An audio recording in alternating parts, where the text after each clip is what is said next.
Resíduos sólidos industriais, parte 3,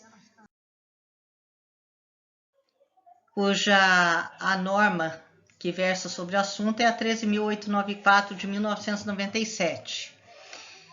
É um método de tratamento em que o substrato orgânico de determinado resíduo degrada-se biologicamente em uma camada superior do solo, sendo que os subprodutos orgânicos da degradação e os íons metálicos eventualmente presentes em tais resíduos, eles são liberados durante o tratamento e incorporados ao solo, numa camada reativa, né? Então, de tal maneira não haver contaminação das águas subsuperficiais, porque, inclusive, há requisitos da norma para monitoramento das águas subterrâneas com postos piezométricos, né? Então, recomendam-se locais com declividade inferior a 5%. A camada reativa é a parte da zona de tratamento que possui as condições necessárias à degradação, transformação e imobilização dos constituintes dos resíduos. A superfície do solo deve manter a distância mínima de 3 metros acima do nível sazonal mais elevado do lençol freático. Ou seja, tem uma época no ano em que chove mais e infiltra mais a água, né, no subsolo, e aí a água subterrânea ela atinge, a superfície dela atinge o nível mais alto, né? Esse é o nível sazonal mais elevado do lençol freático, que pode, a critério do órgão estadual de controle ambiental, ser alterado. Áreas não sujeitas a inundações em períodos de recorrência de 100 anos. Distância mínima de 200 metros de qualquer coleção hídrica que, a critério do órgão estadual de controle ambiental, pode ser alterada. Requisitos especiais para resíduos incompatíveis.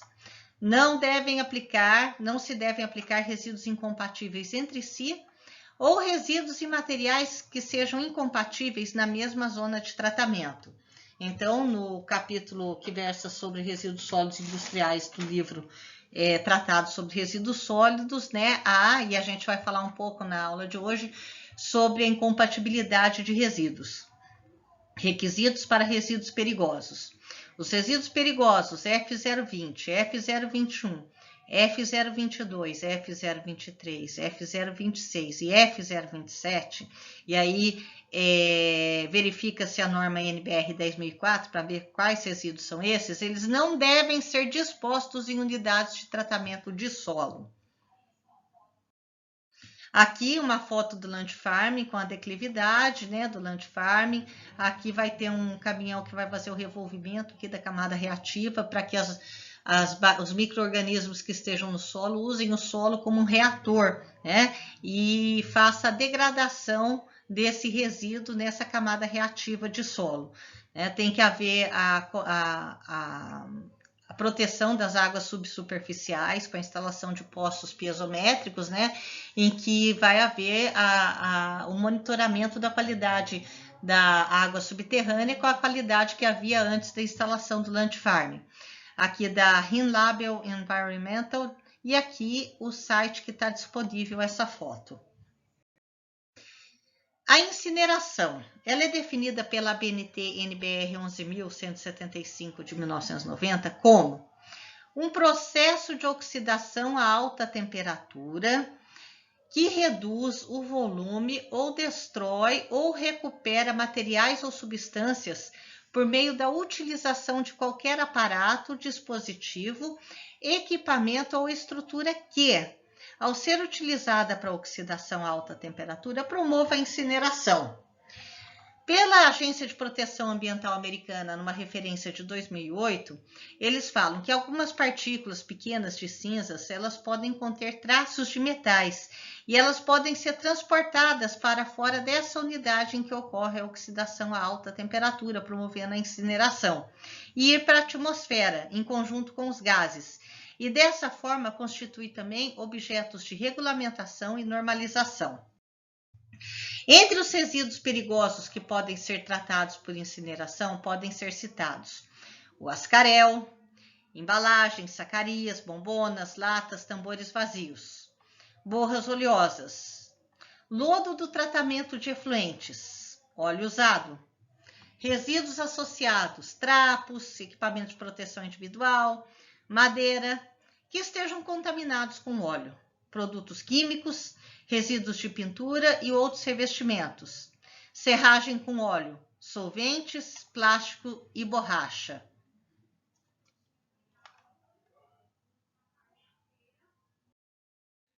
Incineração de resíduos sólidos perigosos, padrões de desempenho. Padrões de emissão. Do HCl, 1,8 kg por hora ou 99% de remoção de HCl para resíduos que contenham mais de 0,5% de cloro.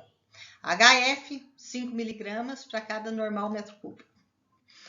Monóxido de carbono, 100 porção por milhão, corrigido a 7% de O2, exceto para um intervalo inferior a 10 minutos, desde que não seja ultrapassado o limite superior de 500 porção por milhão, corrigido a 7% de oxigênio, em qualquer período de 1 hora. SOx, medido como SO2, 280 mg por normal metro cúbico, corrigido a 7% de O2. NOx, medido como NO2, 560 mg por normal metro cúbico, corrigido a 7% de O2. Material particulado total, 70 mg por normal metro cúbico, corrigido a 7% de O2. Para áreas não saturadas em material particulado e localizadas em regiões não urbanizadas, este padrão pode ser no máximo 180 mg por normal metro cúbico, a 7% de O2, a critério do órgão de controle ambiental. Padrões de emissão. Material particulado inorgânico. Eles não podem exceder em conjunto as concentrações no efluente gasoso, mesmo que estejam presentes diversas substâncias de uma mesma classe. Classe 1. Para um fluxo de massa de 1 grama por hora ou mais, o padrão de emissão é de 0,8 miligrama por normal metro cúbico. Para o fluxo de massa menor que 1 grama por hora, tal padrão de emissão não se aplica. Classe 2, de 1,4 mg por normal metro cúbico, para um fluxo de massa superior ou igual a 5 gramas por hora. Para um fluxo de massa inferior a 5 gramas por hora, o padrão de emissão não se aplica. Classe 3, de 7 mg por normal metro cúbico, para um fluxo de massa superior ou igual a 5 gramas por hora. Para um fluxo de massa inferior a 25 gramas por hora, o padrão de emissão não se aplica. Padrões de emissão. Se substâncias de diferentes classes estiverem presentes, a concentração no efluente gasoso não pode exceder 1,4 mg por normal metro cúbico para substâncias de classe 1 e 2, desde que o somatório das substâncias de classe 1 seja menor que 0,28 mg por normal metro cúbico. 7 mg por normal metro cúbico para substâncias de classe 1 e 3, desde que o somatório das substâncias de classe 1 seja menor que 0,28 mg por normal metro cúbico. Classes 2 e 3, o somatório das substâncias de classe 2 tem que ser menor que 1,4 mg por normal metro cúbico. A inspeção. Deve haver um monitoramento contínuo com registrador para oxigênio, monóxido de carbono, temperatura e taxa de alimentação de resíduos no estado líquido. Para resíduos no estado sólido, a taxa de alimentação deve ser monitorada de maneira semi-contínua. Deve haver também mecanismos que interrompam automaticamente a alimentação dos resíduos.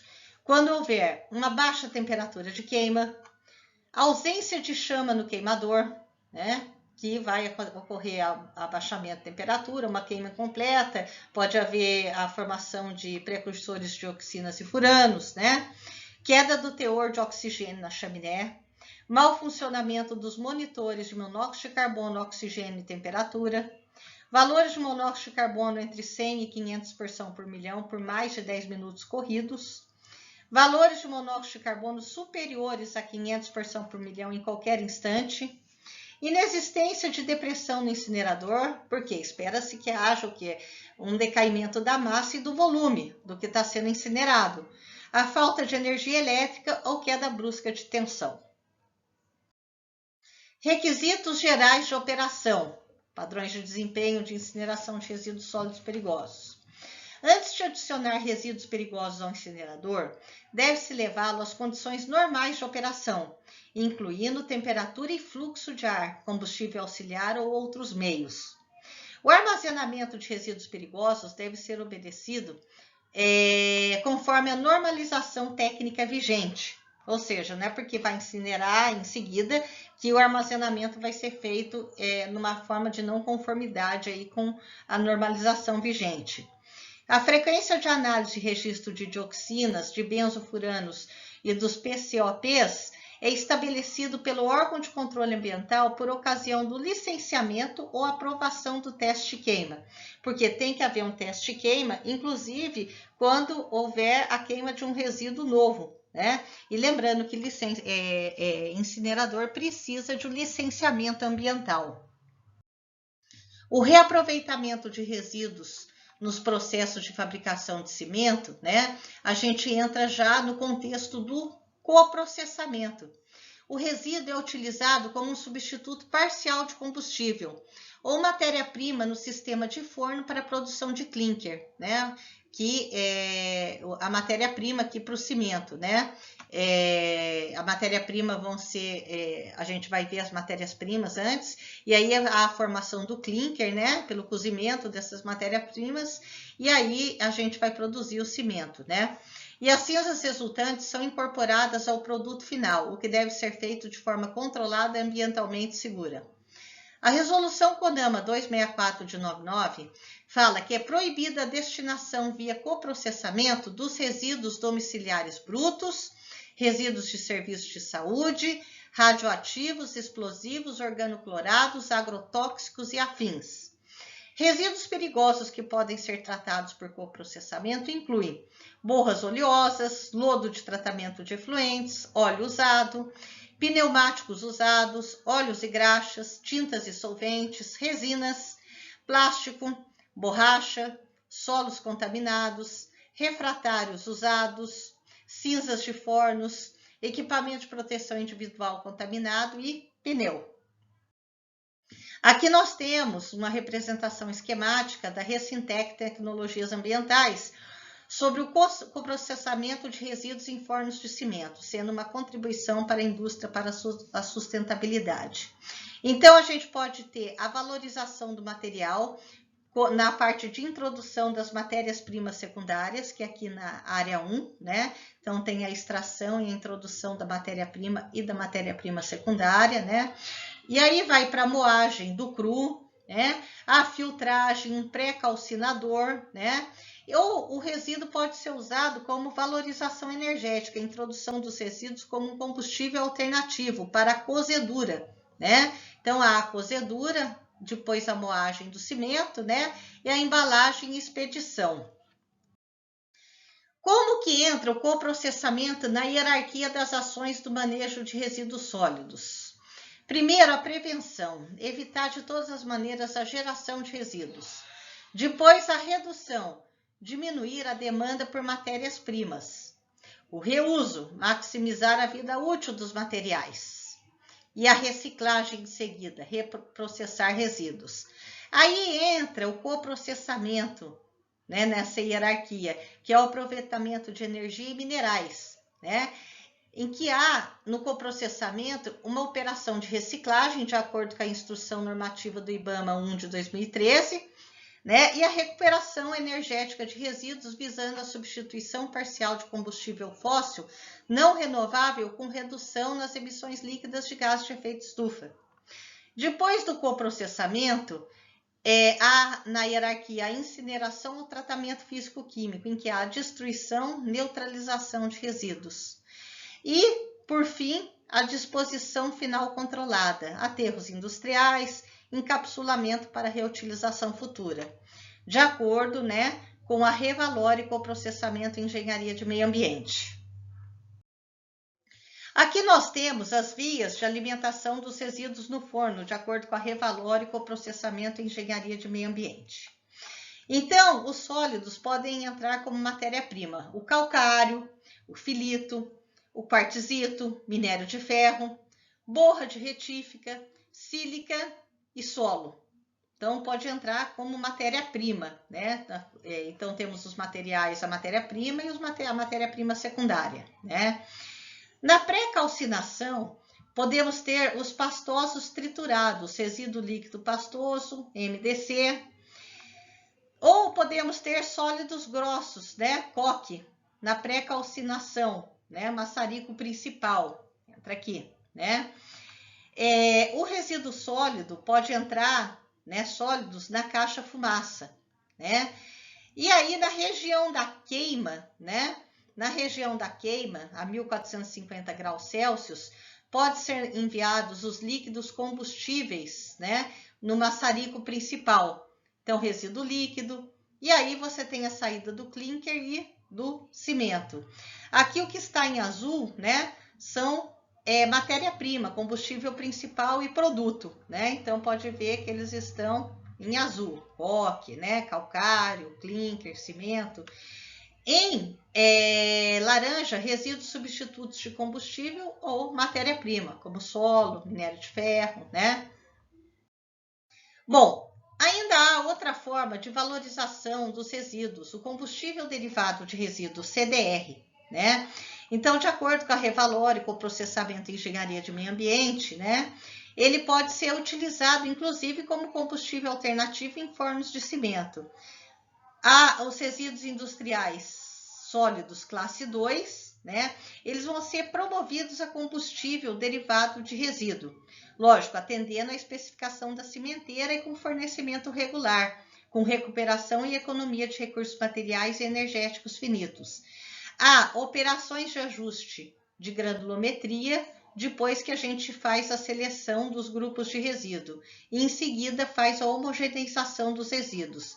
Constrói-se os combustíveis derivados do resíduo como aqueles pellets. Então, você precisa densificar esse resíduo. Então, tem um aporte de energia nesse processo.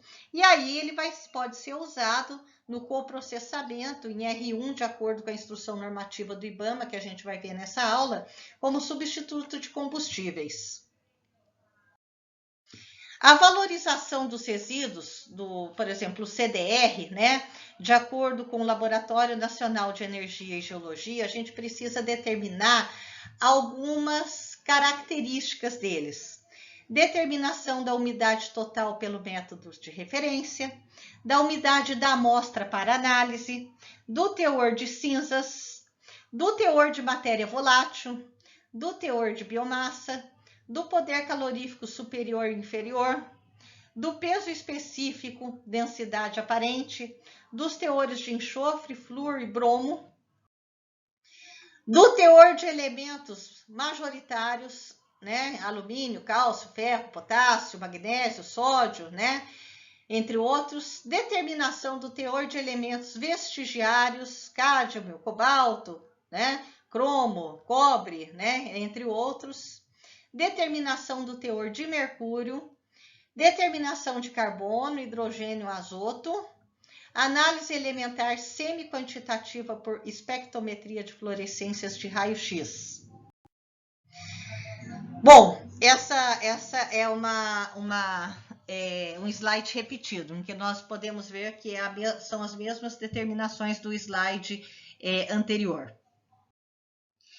Aí vamos falar um pouco sobre as bifenilas policloradas, do inglês polychlorinated biphenyls. São compostos orgânicos aromáticos porque possuem anel benzênico, né? Clorados, possuem o cloro, artificiais, pode estar na forma líquida ou sólida. No Brasil, é popularmente conhecido como ascaréis, né? Então, quando a gente fala ascaréis, o ascarel, né? Eles são resistentes à degradação pelas vias químicas, fotolítica e biológica, e persistem no meio ambiente por muito tempo, podendo ser transportados para longas distâncias. Eles têm muita afinidade com gordura, lipofílicos, e podem se acumular nos tecidos adiposos das vísceras e sofrer uma bioacumulação. Ele tem a capacidade ainda para se bioamplificar, ou seja, há uma acumulação progressiva ao longo da cadeia alimentar, né? Que nem o mercúrio, em condições ambientais específicas, podendo atingir concentrações toxicológicas importantes. Por que ele foi usado até a década de 80? Porque é um fluido não inflamável e de reduzida condutividade elétrica. Então, eles foram utilizados como fluidos dielétricos para os transformadores. No Brasil, a produção, o uso e o comércio de bifenila policlorada foram proibidos através da Portaria Interministerial 19 de 81. O ato permitiu, contudo, que os equipamentos existentes permanecessem em uso até o fim de sua vida útil. As normas brasileiras da série NBR 7500 e a Resolução 420 do Ministério do Transporte de 2004 têm a regulamentação pertinente ao transporte da bifenila policlorada. Eles estão enquadrados na classe 9, se a gente se lembra lá, classe 1, 2, 3, a gente tinha sólidos, né, que podiam ter explosão em massa, líquidos, né? Então, substâncias perigosas diversas. A Convenção de Estocolmo de 2001 enquadrou a bifenila policlorada como um dos 12 poluentes orgânicos persistentes. A substituição do ascarel na indústria de transformadores foi feita preferencialmente pelo líquido de silicone ou óleo silicone. Os procedimentos de controle de qualidade devem ser utilizados para evitar a contaminação cruzada em transformadores até então não contaminados, né, de acordo com o Guia para Inventário Nacional de Bifenilas Policloradas. Temos aqui um compêndio, né, das leis e normas regulamentadoras federais referentes às bifenilas policloradas, né? A principal que a gente viu, a Portaria Interministerial 19 de 81, que instituiu a proibição da manufatura, comercialização e uso de bifenila policlorada no Brasil. Regulamentou a exceção de alguns equipamentos elétricos que utilizam bifenila policlorado como fluido dielétrico, né? Aí algumas normas, instrução normativa, né? Então, plano de emergência, estocagem, a norma BNT-NBR 13.882, que determina os métodos de análise do nível de PCBs em líquidos isolantes, né? E determina que a coleta deveria acontecer de acordo com a NBR 8840, a NBR 871, né? Usada para regular as características e uso do ascarel em transformadores e capacitores, né? A portaria do Ministério do Interior, que proíbe o lançamento de efluentes líquidos contendo não degradáveis de alto grau de toxicidade, incluiu o ascarel, né? Decorrente de quaisquer atividades industriais. A resolução CONAMA 688, que foi revogada pela resolução 313 de 2002, que a gente vem estudando no nosso curso, né? A 313 de 2002, ela dispõe sobre o Inventário Nacional de Resíduos Sólidos Industriais. A resolução 2 de 91 regulamentou o tratamento de cargas danificadas, contaminadas fora de especificação abandonada, estabelecendo que devem ser tratadas como potenciais fontes de risco ao meio ambiente até manifestação por parte da agência ambiental competente. A resolução CONAMA 316 de 2002 estabelece procedimentos e critérios para o funcionamento de sistemas de tratamento térmico de resíduos. O licenciamento prévio pela agência ambiental competente para localização, construção, instalação, modificação, ampliação e funcionamento dessas instalações, sem prejudicar outras licenças legalmente requeridas. E também a exigência de um plano de encerramento de atividades em caso de desativação. Medida provisória 1710 de 98, um termo de compromisso, né? A fim de cumprir com os termos da Lei de Crimes Ambientais, né? E aí a gente fala novamente um pouquinho da Instrução Normativa do IBAMA, número 1, de 2013. Operações de tratamento e disposição.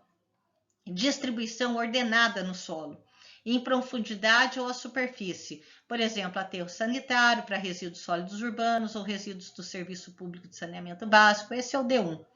O D2 é o código para o tratamento em solo, por exemplo, land farming, biodegradação de resíduos líquidos ou lançamentos no solo, etc.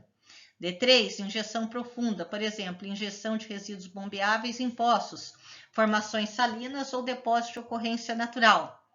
D4, confinamento superficial, por exemplo, lagoa de tratamento ou depuração, bacias de decantação de resíduos ou rejeitos industriais ou de mineração, depósito de resíduos líquidos ou lamacentos, o D2 era lamacentos, em covas, né?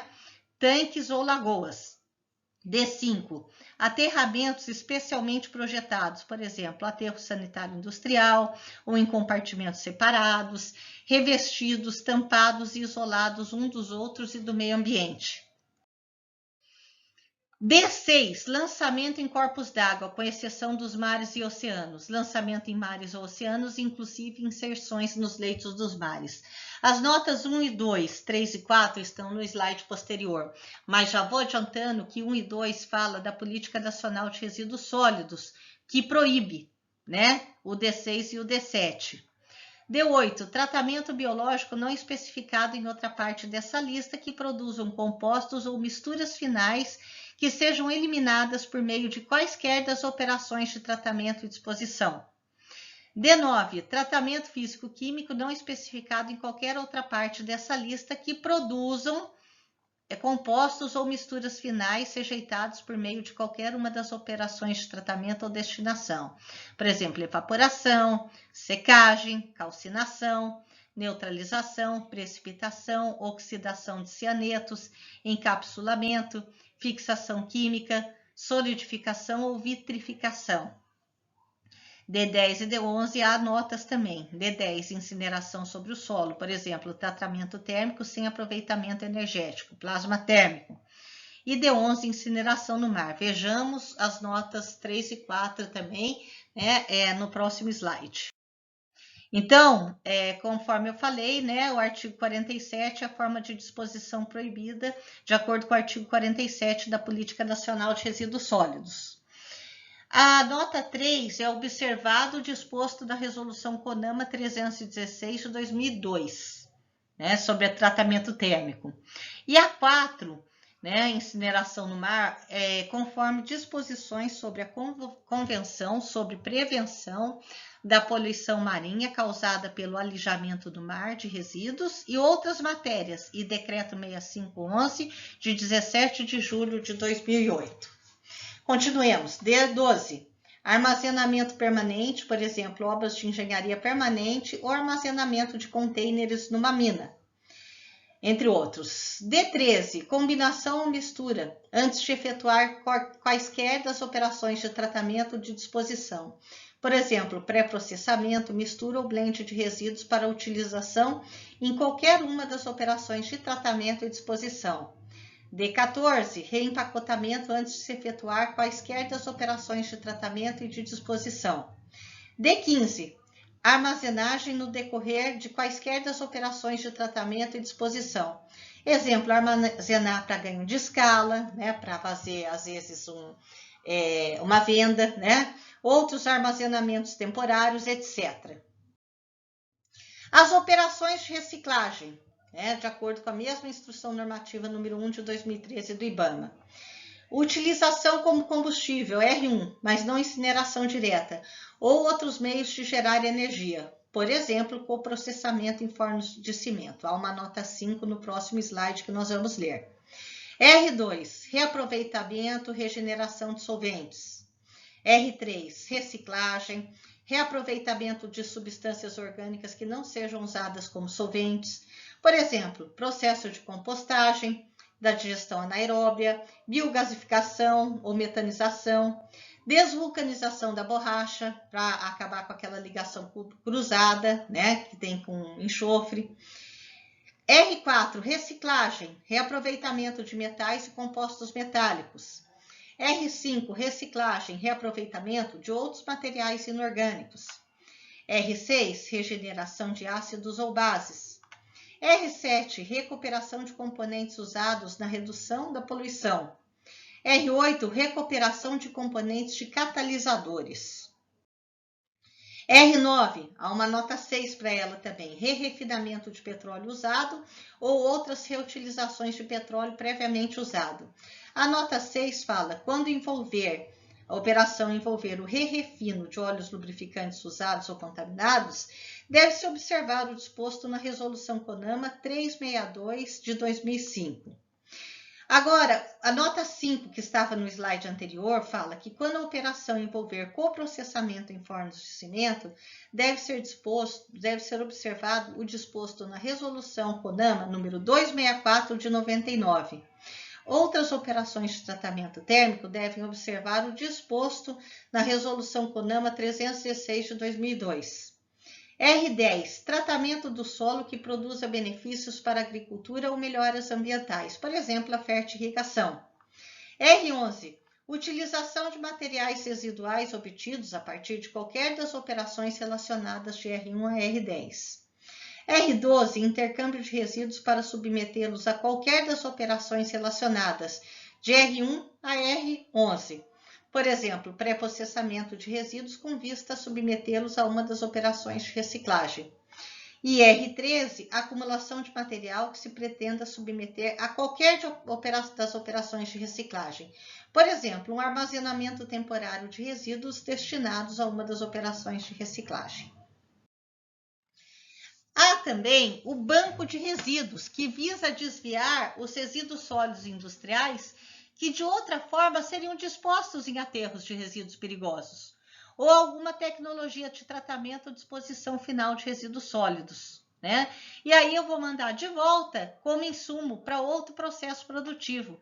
E a gente vai conseguir minimizar o passivo ambiental e, em função da responsabilidade compartilhada prevista na Política Nacional de Resíduos Sólidos, né? Vai minimizar também, né? Além dos custos com gerenciamento, vai minimizar, porque ele vai entrar como matéria-prima em outro processo produtivo. Ele vai virar um produto, né? Então, e os custos com gerenciamento dos resíduos sólidos gerados podem ser reduzidos. Aqui nós temos o Sistema Integrado de Bolsa de Resíduos, que visa converter resíduos em matérias-primas, né, que podem gerar inúmeras oportunidades de negócio e empregos para a indústria. É o foco do Sistema Integrado de Bolsa de Resíduos, que reúne serviços desenvolvidos em 6 estados. Então, aqui as federações que possuem bolsa de resíduos e aquelas que não possuem, né? Para que as indústrias possam oferecer ou procurar por resíduos que possam substituir matérias-primas com menor custo. Aqui está o endereço do site, né? Principal, bolsa de resíduos, sistema integrado, quem pode participar, como participar, quem somos e o contato. Por exemplo, clicando-se em Minas Gerais, né, foi levado ao site, né, do Sistema Integral de Bolsa de Resíduos aqui relacionado à FIENG, né? Então tinha até um anúncio na ocasião, ácido nítrico 53% comercial estava sendo vendido e alguns detalhes sobre esse produto, né? E aqui o site para que possa entrar, o endereço para que possa entrar nesse site. Vamos falar também, por fim, da ABNT-NBR ISO 14001 de 2015.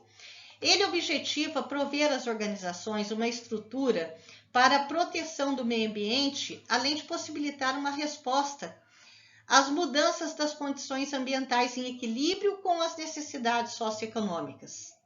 Então, a ISO 14001 vai especificar os requisitos que permitem que uma organização alcance os resultados pretendidos e definidos para o seu sistema de gestão ambiental, SGA, por meio da proteção do meio ambiente, pela prevenção ou mitigação dos impactos ambientais diversos, mitigação de potenciais efeitos adversos das condições ambientais na organização, auxílio à organização no atendimento aos requisitos legais e outros requisitos, aumento do desempenho ambiental, controle ou influência no modo em que os produtos e serviços da organização são projetados, fabricados, distribuídos, consumidos e descartados, utilizando uma perspectiva de ciclo de vida que possa prevenir o deslocamento involuntário dos impactos ambientais dentro desse ciclo de vida, que possa ser alcançado benefícios financeiros e operacionais e que resultem da implementação de alternativas ambientais